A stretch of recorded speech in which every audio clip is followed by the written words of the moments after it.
বিদুষী এবং বিশিষ্টা অধ্যাপিকাকে পেয়ে আমরা খুব আনন্দিত। নির্মাল্য নারায়ণবাবু আসতে পারেননি, এটা আমাদের কাছে একটা আক্ষেপ হয়ে থাকলো। আমরা চেষ্টা করব অন্য আরেকটা অনুষ্ঠানে আনতে। আজ এখানে ছোট একটা এক্সিবিশন বলবো না, একটা পরিচয়ের ব্যবস্থা রাখা আছে বাইরে। আপনারা নিশ্চয়ই দেখেছেন। ওই সামান্য পরিচয়ের পরে আমরা যখন এখানে কথা বলবো তখন আমাদের কাছে আজকের দিনটা তাৎপর্যময় হবে। এবং দর্শন যে কাজটা করে, আমাদের যে মানব জীবন যাপন এই পৃথিবীর মধ্যে বিশেষত সংকটের সময় আমাদের পথ দেখায় দর্শন।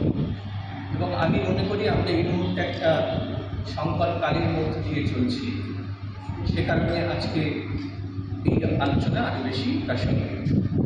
আমি আপনাদের সবাইকে স্বাগত জানাচ্ছি।